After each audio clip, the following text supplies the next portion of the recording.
ನಮಸ್ಕಾರ ಸ್ನೇಹಿತರೆ, ಗೀತಸಾರ ಚಾನೆಲ್ಗೆ ನಿಮ್ಮೆಲ್ಲರಿಗೂ ಹೃದಯಪೂರ್ವಕ ಸ್ವಾಗತ. ಪ್ರತಿದಿನ ಒಂದೊಂದು ಶ್ಲೋಕ, ಅದರಲ್ಲಿರುವ ಆಳವಾದ ಸಂದೇಶ ನಮ್ಮ ಜೀವನಕ್ಕೆ ಹೇಗೆ ಅನ್ವಯವಾಗುತ್ತದೆ ಎಂಬುದನ್ನು ಸರಳವಾಗಿ ತಿಳಿದುಕೊಳ್ಳೋಣ.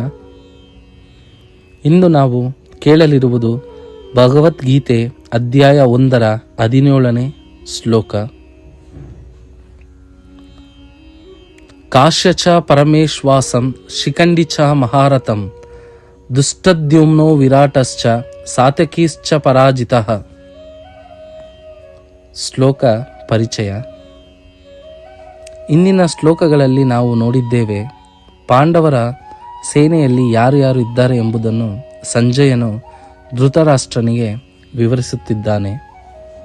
ಈ ಶ್ಲೋಕದಲ್ಲಿ ಪಾಂಡವರ ಪರದ ಪ್ರಮುಖ ಮಹಾರಥಿಗಳು ಹಾಗೂ ಅವರ ಅಸಾಧಾರಣ ಶೌರ್ಯವನ್ನು ಪರಿಚಯಿಸಲಾಗುತ್ತದೆ. ಶ್ಲೋಕ ವಿವರಣೆ. ಈ ಶ್ಲೋಕದಲ್ಲಿ ಸಂಜಯನು 6 ಮಹಾನ್ ಯೋಧರನ್ನು ಹೆಸರಿಸುತ್ತಾನೆ. 1. ಕಾಶ್ಯನು ಪರಮೇಶ್ವಾಸ, ಅಂದರೆ ಅತ್ಯುತ್ತಮ ಬಾಣಧಾರಿ. ಅವನು ಬಾಣವಿದ್ಯೆ ಅಸಾಧಾರಣವಾಗಿತ್ತು. ಯುದ್ಧದಲ್ಲಿ ಅವನ ಬಾಣಗಳು ತಪ್ಪದೆ ಗುರಿಯನ್ನು ತಲುಪುತ್ತಿದ್ದವು. ಸಂದೇಶ: ಕೌಶಲ್ಯ ಇದ್ದರೆ ಮಾತ್ರ ಸಾಕಲ್ಲ, ಅದನ್ನು ಸಂಪೂರ್ಣವಾಗಿ ಅಧೀನ ಮಾಡಿಕೊಂಡಿರಬೇಕು. 2. ಶಿಖಂಡಿಯು ಮಹಾರಥಿ, ಭೀಷ್ಮನ ಪತನಕ್ಕೆ ಕಾರಣರಾದ ಯೋಧನಾಗಿದ್ದನು.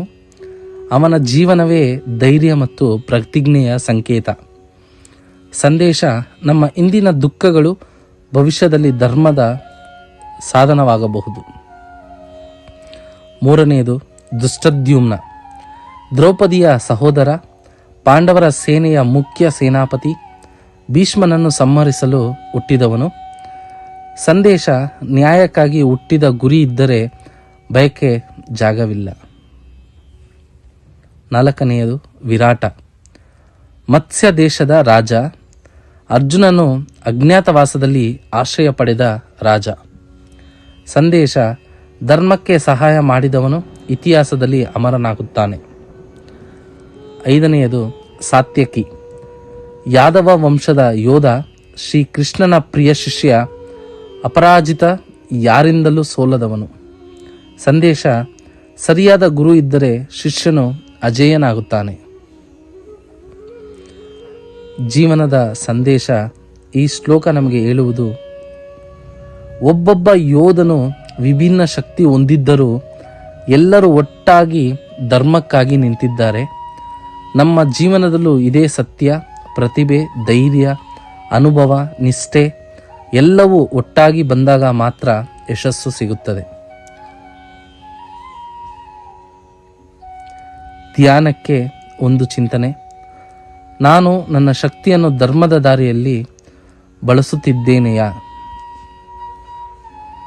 ಈ ಶ್ಲೋಕ ನಮಗೆ ಹೇಳುವುದು, ಧರ್ಮದ ಪರವಾಗಿ ನಿಲ್ಲುವ ಪ್ರತಿಯೊಬ್ಬರೂ ಜಯದ ಭಾಗವಾಗುತ್ತಾರೆ.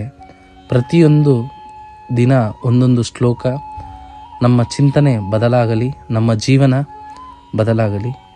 ಒಂದು ಶ್ಲೋಕ, ಒಂದು ಚಿಂತನೆ, ಒಂದು ಜೀವನ ಬದಲಾವಣೆ. ಜೈ ಶ್ರೀಕೃಷ್ಣ.